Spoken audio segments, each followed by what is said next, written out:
Thank you so much for joining me for another episode of Living Life Naturally. And today we're bringing back someone who was with us a couple of months ago, Lynda Dyer. She is one of 58 people who were filmed for the Secret movie because she applies her material to her own life. She has cured herself of the debilitating disease of lupus. She's also a certified professional trainer of NLP and a master trainer of matrix therapies. She's an international speaker, transformational coach, TEDx speaker, and a cast member of Living Consciously TV show, an international best-selling and award-winning author of 13 books. So Lynda has a great passion for humanitarian efforts, including assisting the earthquake victims in China, sponsoring a village in Uganda, Africa, and she currently works with an Australian Vietnamese association to bring better humanitarian services to others. She lives the motto, "You can make it happen now," while she writes, trains, and shares her wisdom with coaches every day. So as I mentioned, she's the author of 13 books, and she began teaching people about how she became well from lupus so that they could learn to do the same if they chose. She also has written a book on aging called Aging and Attitude, which is going to be our topic today. So hi, Lynda, welcome to another episode for you of Living Life Naturally. We are so happy to have you, and welcome all the way from Australia. Thank you so much. Lovely. So today we're going to talk about ages and attitude, right? Mm-hmm. Sure is. So we all know that we don't like aging. I know I've certainly struggled with it, as I think many people do. Mm-hmm. So give me your take on the whole ages and attitude thing. Well, I think I was pretty blessed because I had a dad that had a brilliant attitude. And so he said, "You're only as young or as old as you feel, or as you think you feel." So he said, if you keep yourself active and keep yourself happy, and he always had a joke. He always could come up with something funny. I won't tell you even any of his jokes because they're so rude. But probably goes along with the British sense of humor. Yes. He's definitely British. But he just took things lightly because it'll all work out tomorrow. It'll all, don't sweat the small stuff. And in fact, I've written a book about it because, and the last chapter of the book are all those funny sayings that the elderly have, that allows them to just keep on keeping on, But yeah, he was a brilliant example, and he literally passed away. Well, believe it or not, yesterday was 2 years ago. Mm-hmm. So, and he was 95. So he lived, a really good life, a happy life. He made his own choices. He was a bit naughty when it came to money. He had no idea what to do with it. Mum managed all of that. And when Mum passed away, Dad literally blew a lot, but he just didn't know, and that's because he didn't have to know. Somebody else did all that, mm-hmm. for him. But God love him, he raised 7 kids. Wow. Only being the only worker. Well, I can't say Mum wasn't a worker. She was a Trojan for work, but she had 7 kids to look after and put through school and university and what have you. So, but Dad, he worked. He always helped neighbours. His attitude was around service. And I think, in relation to my personal development, that really resonates with me, that we're paid according to the service we provide. So, what service are we giving? And are we just focused on ourselves and therefore we're aging? So what I did, Lynn, when I was actually studying all this, before I wrote the curriculum for the university here, I actually went in and worked at a retirement village, and I asked them, the questions, like why do you get giddy? And, it's because the tablets they give us don't suit us when we get older. We don't have that much weight anymore. And sometimes one lady said, we can't die even if we want to. They keep replacing bits.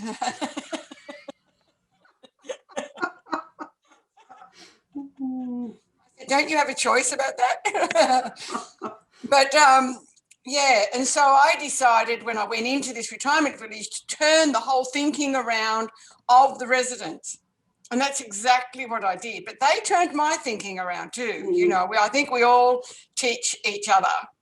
And I remember a daughter came in and she said, listen, I can hardly see my mother. And I thought she was complaining about what I was doing. And I said, is that a problem for you? She said, no. She said, when my mother came in, she had dementia, she had depression. She said, I just got to let you know that I haven't seen her for 3 weeks because you keep her so busy, and she's so happy now that, speaking to me isn't a priority anymore.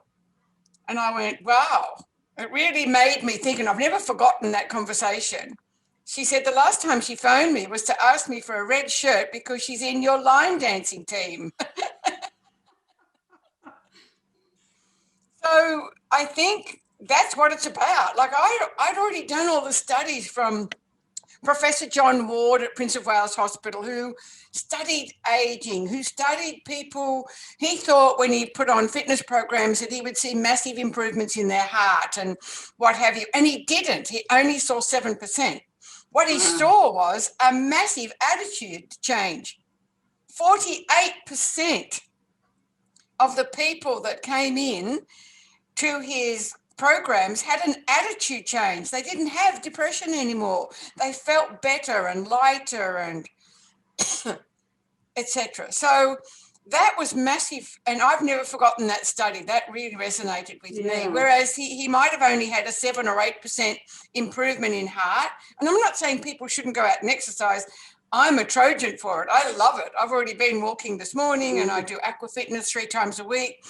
I love exercise. I think it's part of the scenario that we need to do. Yes. But being able to say next, in other words, change the way you're thinking and think about how can I make it happen, allows you, every cell of your body then changes.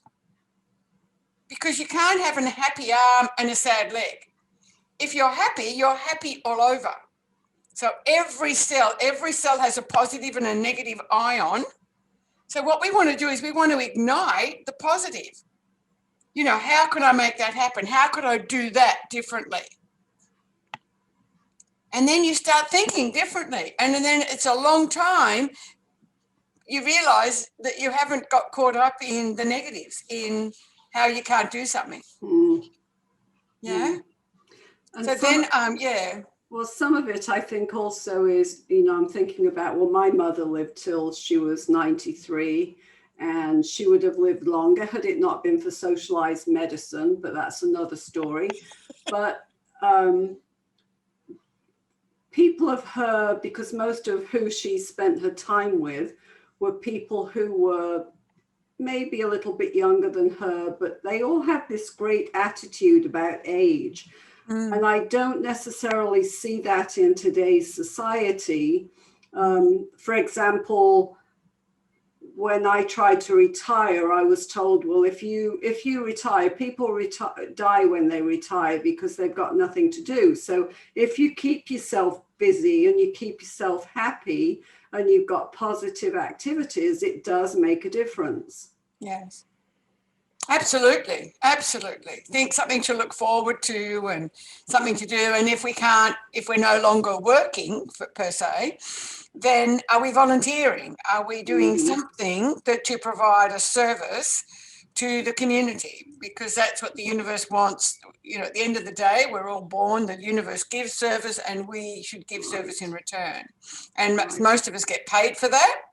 And then as we get older, maybe there's a time where we can provide service in in conjunction with maybe a pension that we get or other forms of income. Right. Yeah. Now, I think it's a really interesting topic. When I studied all this material to be able to teach it at university.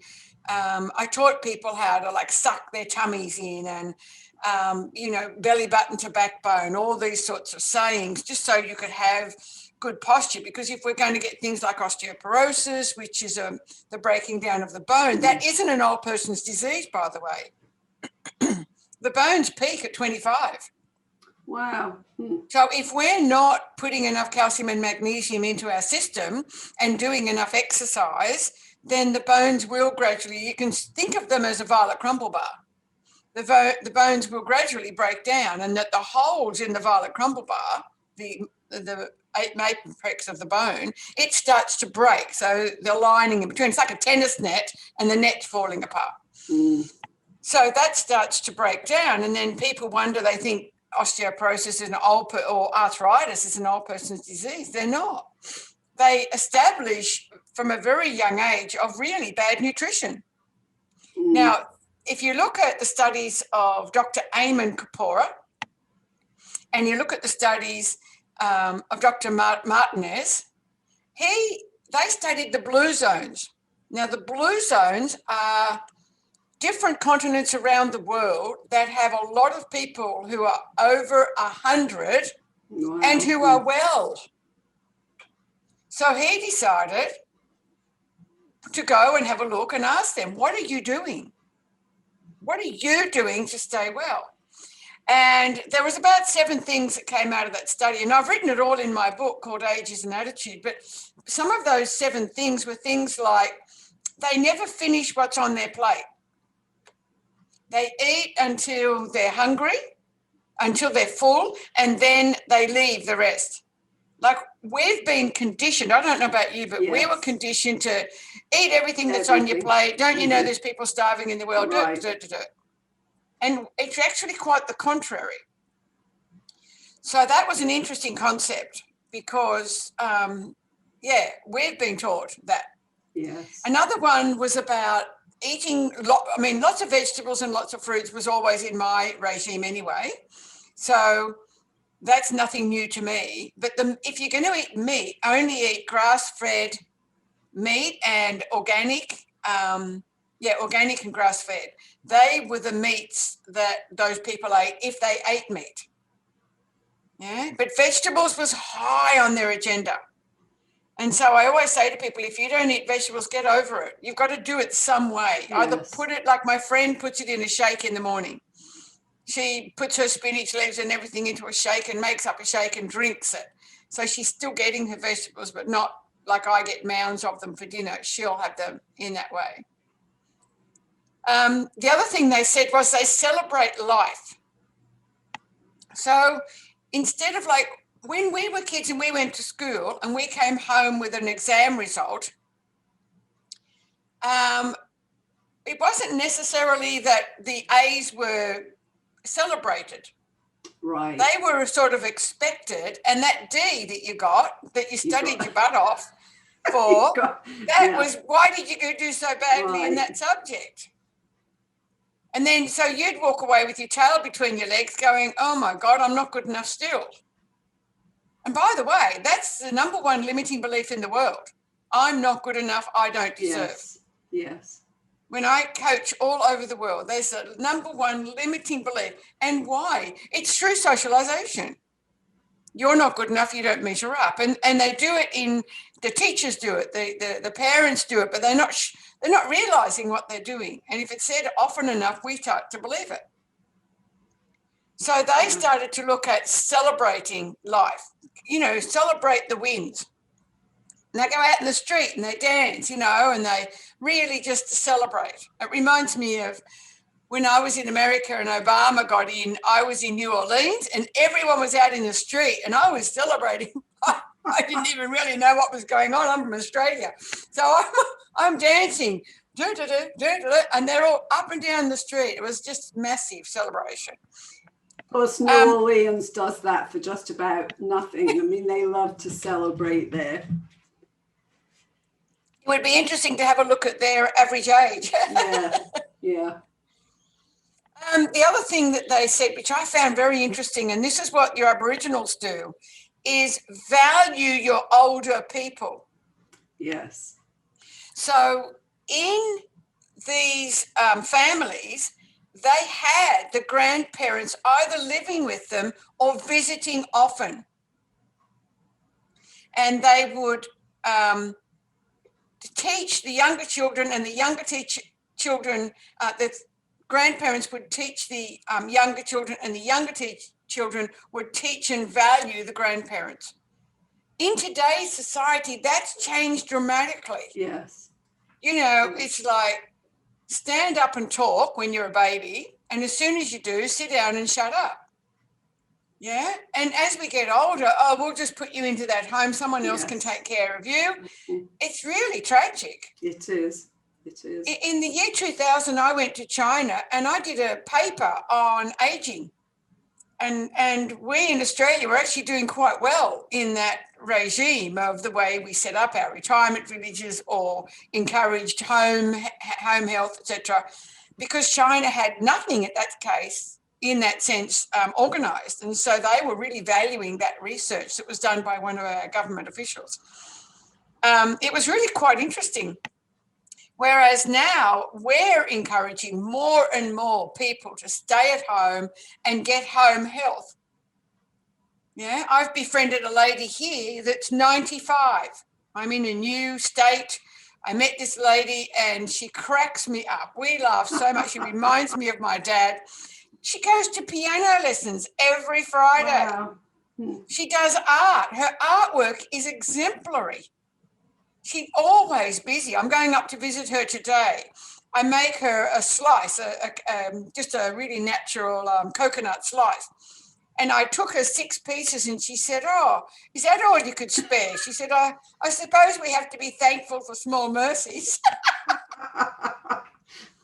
Whereas you and I would probably wait for "Oh, thank you, dear, that's lovely." No, not her. Has me in stitches. And I think that's the key. It's that humor, you know, embrace things, but also chat to them about, bring your older people in and ask them. They've got so much advice. I learned so much from my dad, having him in my car with me on all the trips I did around Australia when I was teaching. You know, talking to him. He would come to all my talks and people loved him. People would say, "Are you going to bring him back next time?" You know? And they would listen to his stories in the what they call the man shed, or the shed on the farms while I was teaching. And they loved him because he could tell them a great story, and the metaphors would allow people to believe that they were that person in the story. And I think, and this woman's the same. It's her stories, and she makes fun of life itself. So the research that came out of those blue zones, there was a 97-year-old that was still doing heart surgery. Wow. And when I say that to people, some people say to me, "But I wouldn't let him operate on me." And I said, "Why not? He's got more wisdom than anyone else on the planet." Yeah. Isn't that funny? Our attitude towards aging. Yeah. And I think that we're seeing a little shift, because now they're calling what used to be the people who were 40 and 50. So the old 40 and 50 is now the 60 and 70. So people are not looking at people that, let's face it, some of our kids would have said 70 is old. But now they're taking on this new attitude that when you're 70, you're really not old, because we're seeing people live longer and longer. Yes. I'm blessed because I see my grandchildren taking note of what I say, respecting me and appreciating me, but I realize that it's not always that way. And it is very sad when you can't be like that with elderly people. Yes, bringing them in and asking, just having your kids ask your parents great questions. Don't make any assumptions, you know.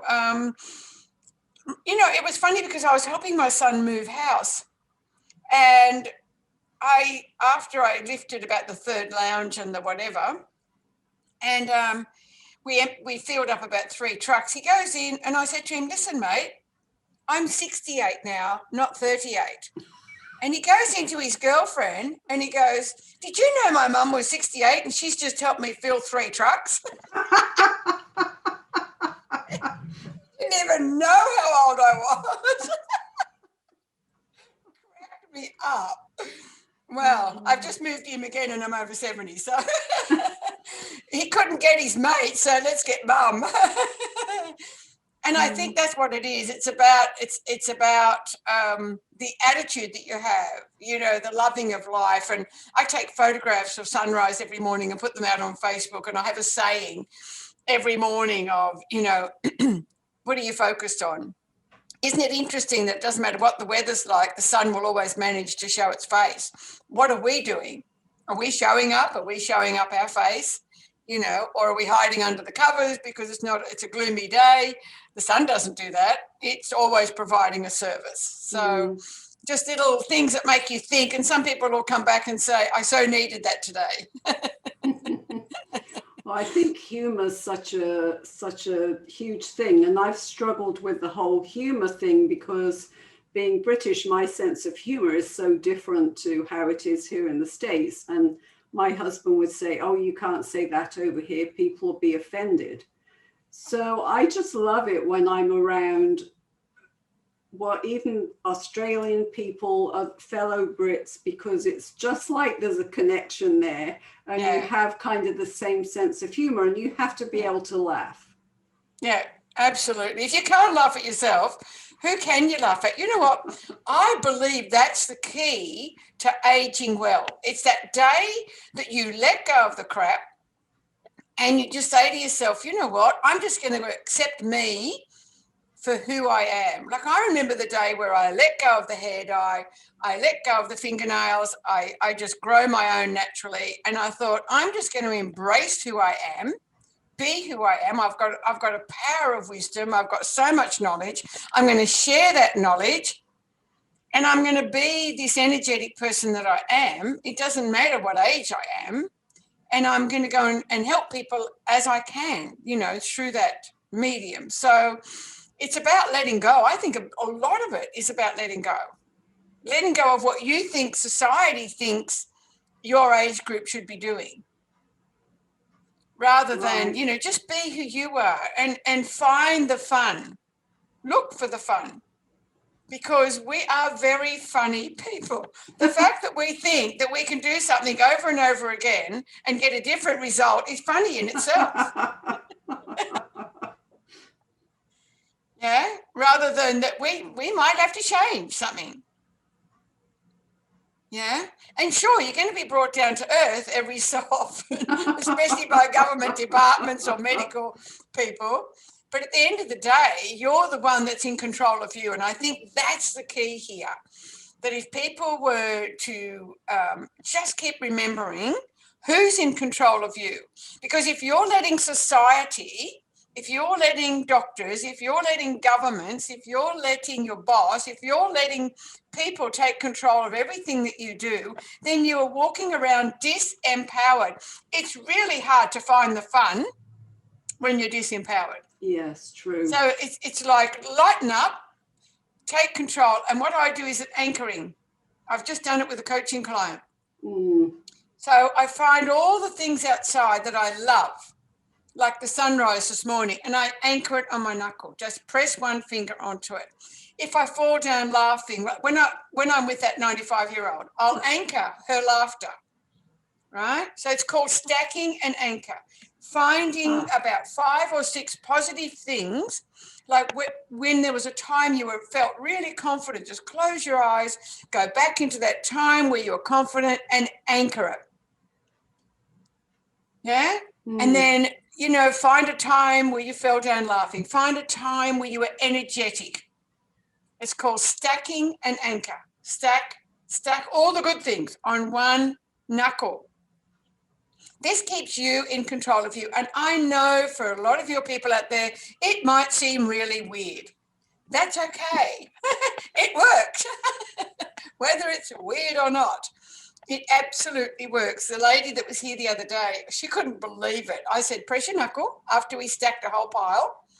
And she went, oh my gosh. I said, what comes up for you? And she named the one that came up. I said, is that good? And she had this biggest grin on her face. I said, that keeps you in control of you. So if someone's peeing you off, rather than you get affected by it, right? Because nobody affects us without our consent. Yes. Yeah. We affect us. We choose to allow their behavior to affect us. Yeah. So under the table, you can be pressing that, put your hand under the table, nobody can see that you're doing it, and that person's not affecting you anymore because you're in charge of you, because you're pressing all these funny positives. I'm confident, I'm happy, I'm energetic. And they're wondering why they're still yelling at you and you've got a smile on your face.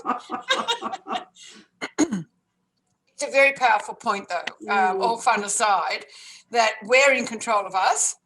We're in control of our aging. When I worked in that retirement village, I had 68-year-olds that were dying. I had 103-year-olds that were living a full life. No walking frame, still drinking 2 litres a day, herbal teas or water, because I taught them that. Right. I gave them little lectures once a week on their bones or their muscles or how to look up, how to walk straight into a walking frame rather than lean forward, because that will really hurt the small muscles in the lower part of your back. Just learning how to, and people never forgot it. They never forgot those little things that can make your day so much better, because you're not aching now and you're not thinking about what happened to you yesterday or the day before and allowing somebody else's energy to affect yours. So I've got a cue for all your people out there. Yes. If you come across something and you just can't get rid of it, shake your head and go next really loudly. Next. That's how I let go of a neuron and a dendrite in my brain that takes me back to an old behavior that I don't want to come up right now. Next. Close it down. So in other words, I'm not going to think like that anymore. I'm going to ask myself, you see the difference between reacting to something and responding to something is the power of thought. So the way to respond to something is to say, how can I respond to that? So rather than getting angry and walking away and slamming a door or getting really upset with somebody and therefore every cell in your body is now upset, just stop. Next. How can I respond to that? And that's where I found the word interesting. That's an interesting point. It's neither good or bad. In other words, lose the judgment. It's interesting. Yeah. It's interesting that you think like that. And then if you want to offer an opinion, go right ahead. Or just say, you know what? In your mind, you're saying, today, I'm not going to take that on board. I'm going to keep myself positive. You can press your knuckle. Yeah. And it's up to you to top this up. So when you're out somewhere and people are laughing and you think that's very funny, say, I'm going to top my knuckle up. Or you feel like you've got a really good source of energy that day, top up your anchor. Keep pressing. Only press the highlights of it, though. So when you're saying something like a time where I felt really successful, you can feel it coming up. Don't press it then, just the peak. And as you feel this coming down, take your finger off. So you're pressing the peak of all the experiences you had that were positive. So confident, energetic, inspired, motivated, a time where you felt love. There's lots of different things that you can be pressing on that knuckle. And then keep adding. So one day when you need it, it will be there for you. I can just see people walking all around America now with holding onto their thumb. That's a and great say concept, next. though. Yeah, yeah. That's awesome. So do you have any final tips for our listeners about healthy aging? I think, look, I think there's three things to everything. So every time I teach, whether it's bones or arthritis or your heart health, whatever, there's always three things. And one of them is exercise. You can't avoid it. So just join it. You know, whether it's if you're home and you're even in a wheelchair, you know, there's something you can move or get somebody to help you move it.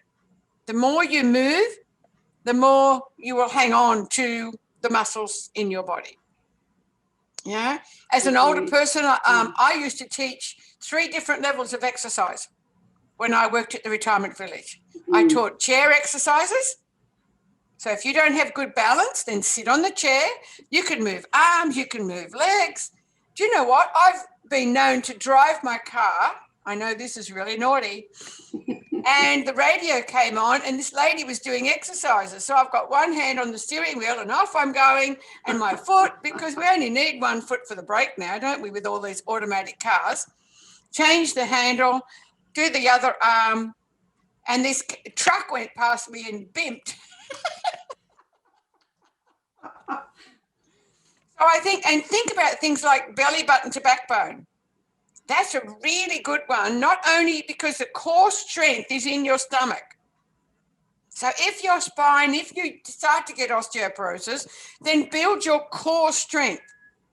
So your core strength is the stomach area, all that area. Yeah? Belly button to backbone. Suck up peas. Imagine there's peas on the chair and you need to be sucking them up into your belly button, right? That will help you just lift everything up and push everything in. That will give you a really good core to support the bones that are in your back. So that's exercise. The other one is hormones. Minerals make hormones. Minerals. So if you're not eating a lot of vegetables, if you're not taking liquid minerals or tablet minerals like magnesium in particular, calcium, phosphorus, boron, if you're not taking good minerals, then your hormones will be out of whack. And then you'll start going, you know, you'll be aggravated, etc. So your progesterone, which is your feel-good hormone, it will last longer if you keep taking the minerals to keep providing it.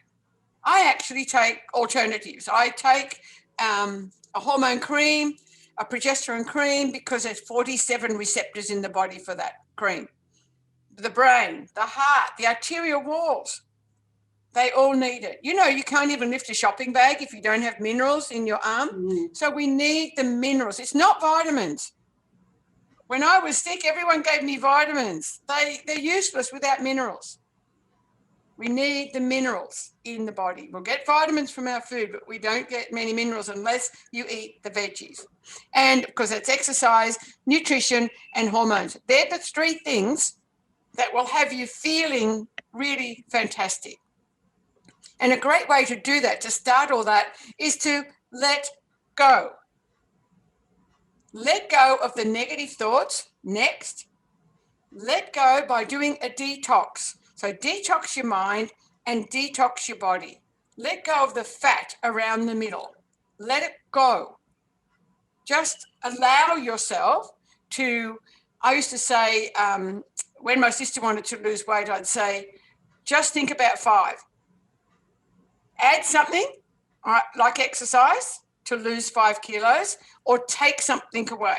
So you either take away morning tea and afternoon tea, or you take away a portion, or you take away a sweet, take away something. It's not rocket science.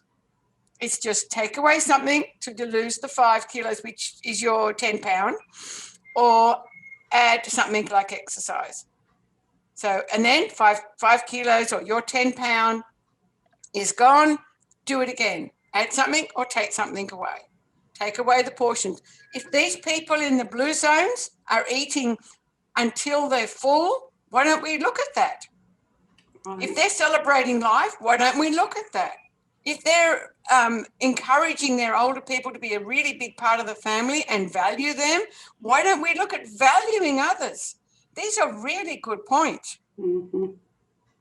But another mental thing that he brought up was most people have shame in their life and they're holding on to that shame. And Dr. Mario Martinez asked the people, how do you get rid of that shame? And they said you find all the times where you felt honored. So you might go back and remember when you were a little kid at school and you got a little certificate or a medal or you felt honored. And then go back and close your eyes and let the subconscious mind take you back to all those times where you felt honored. It overrides the shame. How beautiful is that? That is beautiful. So we can do this. We can detox our mind. We can detox our body, allow things to let go. And when you go to react, go, how can I respond to that? And start to respond. Do it for 30 days until you get into the habit. You can try it in Sydney traffic. It's great to do in traffic. You wait. Have a nice day. So, yeah, it's about letting go. Like, just be you. The universe, there was a million sperm and you were chosen. What are we doing? What are we doing getting caught up with all this stuff? Let it go. Live. Yeah. That's a great way to look at it, especially as we age. We don't want to look at it on the downslope. We want to remember we've still got lots of life to live. We do. And we've got lots to share. Yes. And if we're not living it, how can we share it? Right. Right. Well, thank you, Lynda. As always, it's an honor and privilege to have you. You always have some great inspiration and information. It's my pleasure. Thank you. Appreciate it. Anytime, Lynn. Happy to do it. Thanks. Have a great day for Yes. us. We're going to bed soon. I'll go and have my breakfast. Yes. Well, you know, what's really great is for your listeners to know that the world hasn't ended. It's because we're already into tomorrow. This is true. Great way to look at it. Thanks. Bye-bye now. Bye.